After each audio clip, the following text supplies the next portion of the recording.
We killed each other. You got me so wild. How can I ever deny? You got me so high I cannot feel the fire. And you keep telling me that you'll be sweet. Never wanna leave my side.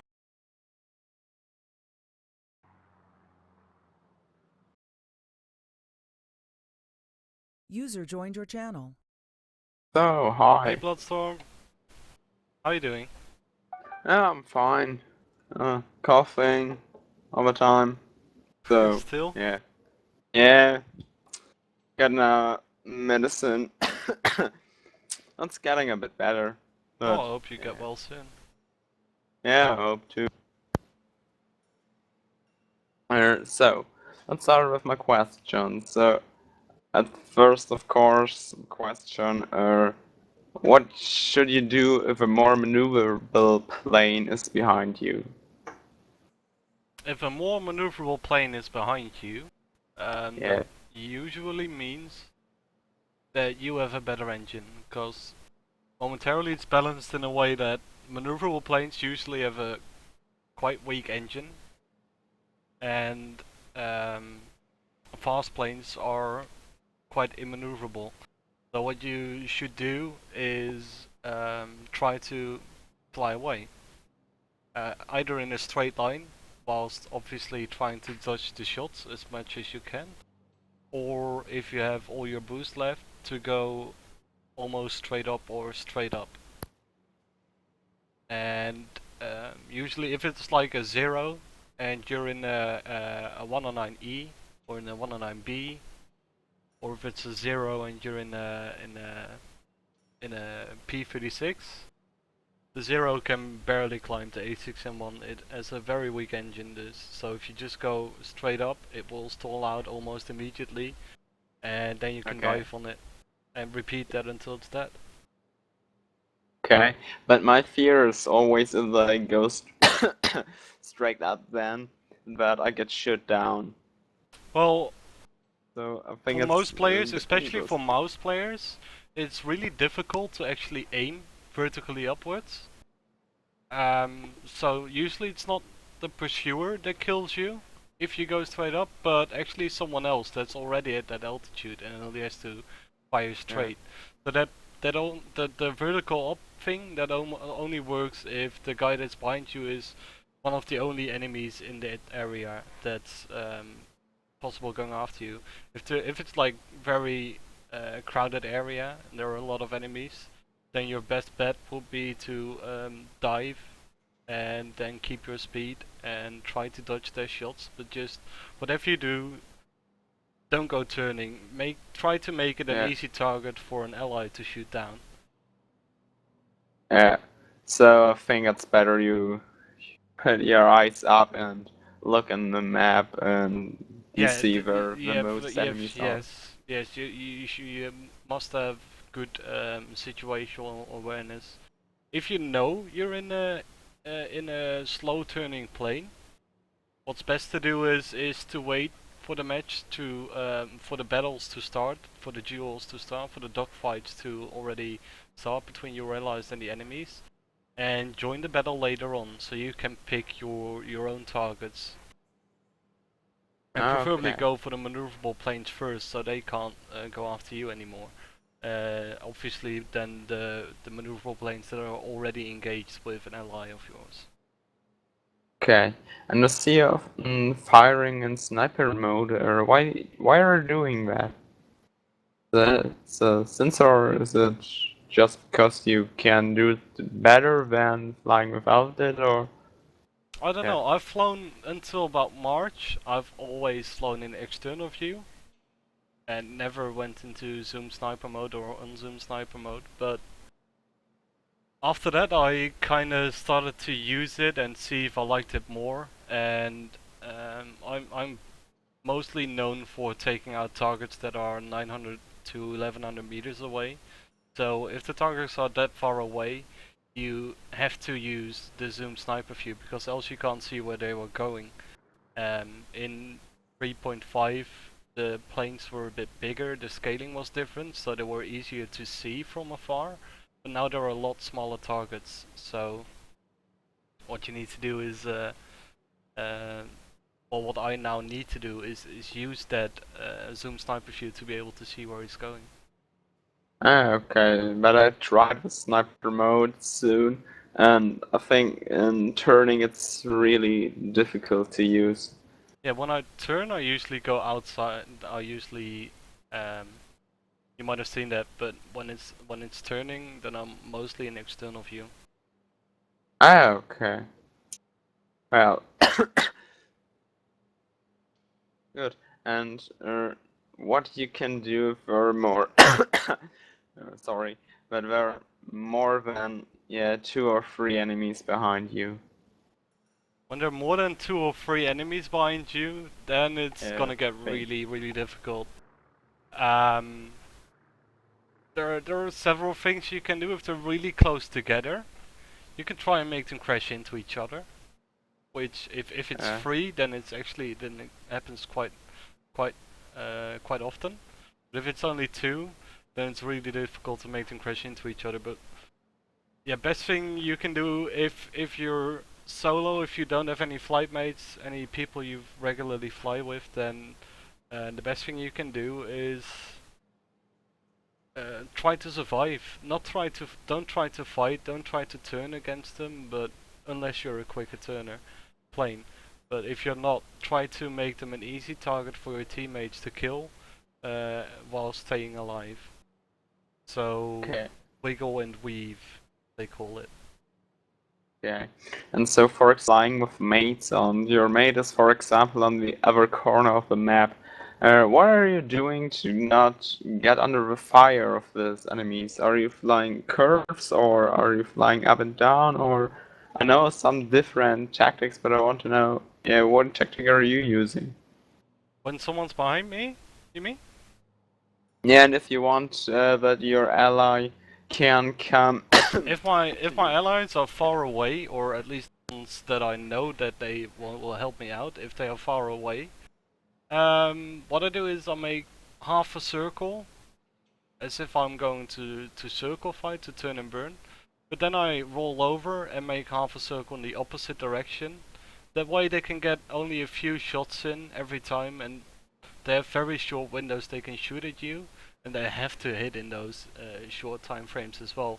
And it allows, whilst you stay mostly at the same part of the map, and when your ally is finally nearby, then I either go straight upwards, so it becomes a really easy target for my friend, or I go in a straight line, and whatever, well, it depends on what altitude you are and your ally is, but try to make him a very easy target for your ally to shoot.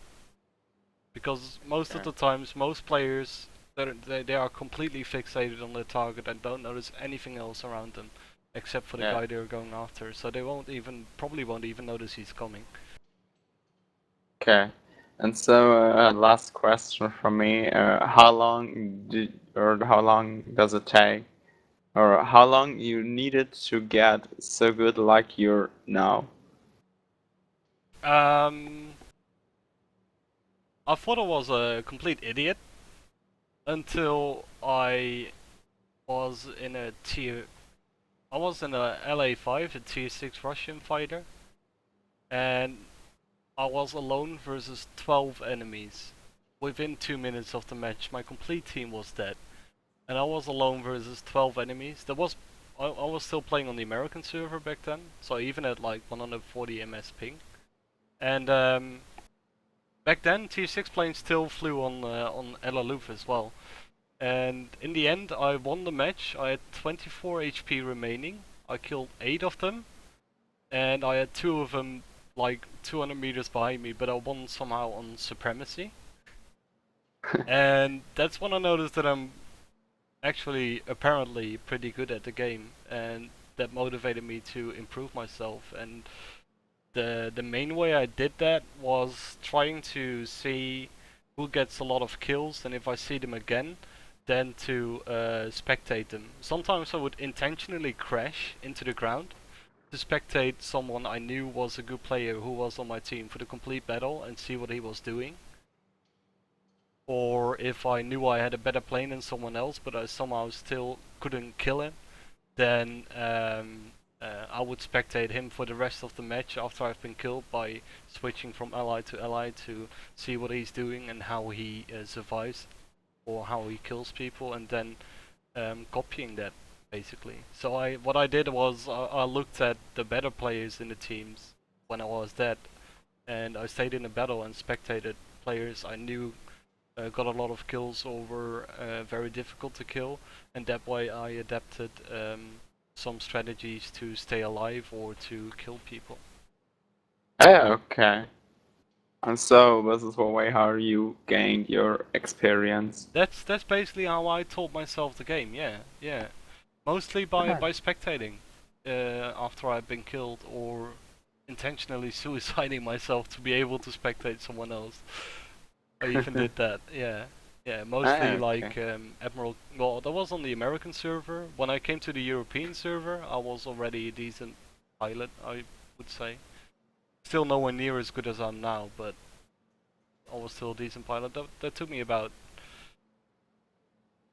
2-3 months. I came here at the end of December, I think.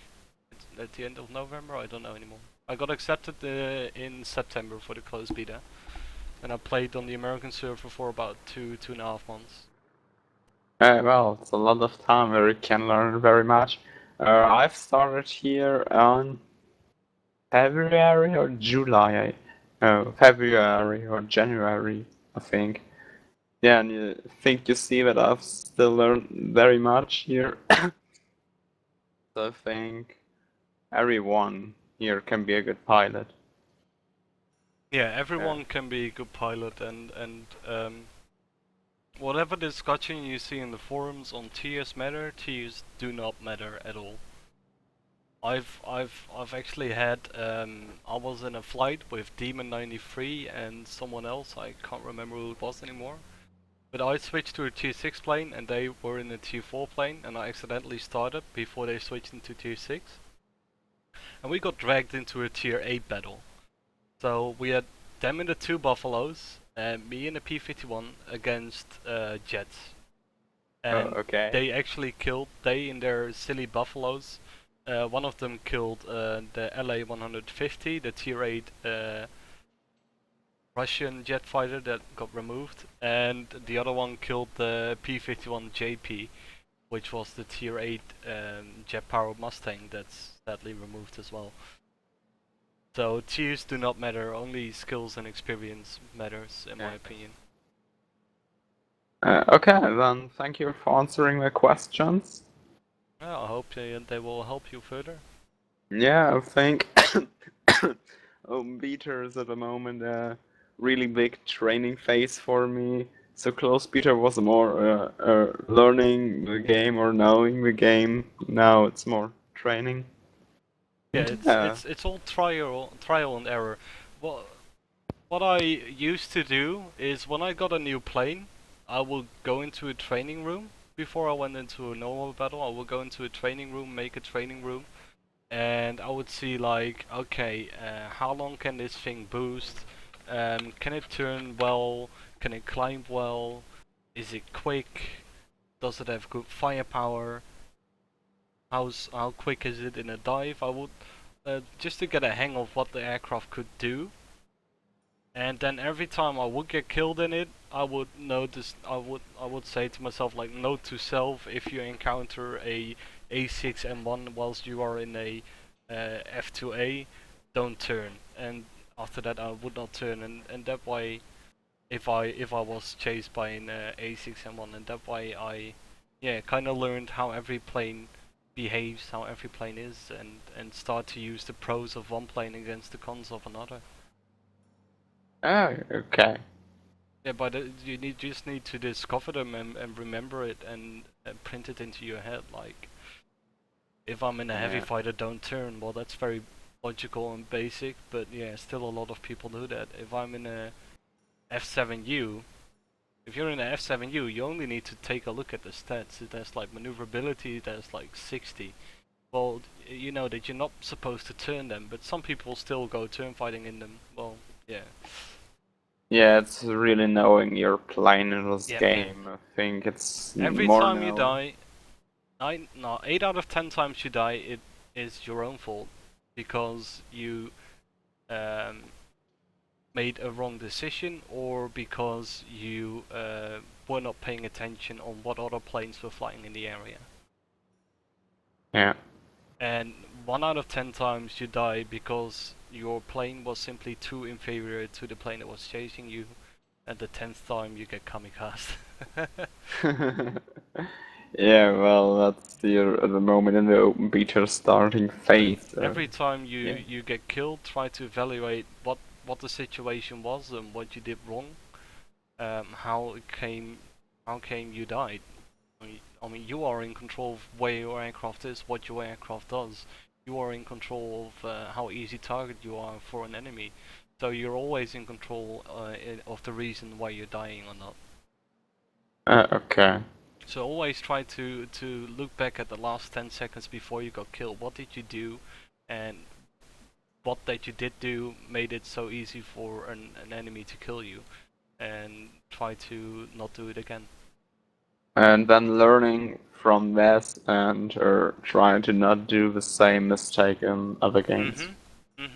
Yeah, and when you make the same mistake often enough, you're gonna learn very quickly that you shouldn't be doing it anymore. But yeah, that's how I did it at least. If I died, I knew it was my own fault most of the times in this game at least. Um, and yeah, well, you always have that you're like 5 teammates are chasing one enemy, and you have like 2 enemies behind you, and you don't get helped out. Well, then you can't do much about it. But still, how did those 2 enemies get on your tail? That's your initiative. How they ended up on your tail. Okay. So there's always every time there's an enemy fighter behind you, it's your own fault. Yeah. Every time needs to watch out. Yep, the situational awareness is everything. Yeah.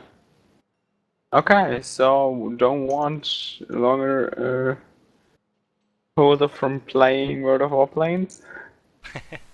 So Yeah, I need to grind again. Meh. One day you have all planes, 4 hours later you have none. It's sad, sad day, sad days. yeah. Okay, so see you. Huh? Yeah, and let's fly sometime. Yeah? Oh, Yeah. of course. Or if I'm here on TeamSpeak, I will PN you, you can PN me. So Okay. yeah, I can learn from I you. hope it helps you out. Yeah. Thank you. You're welcome. User disconnected from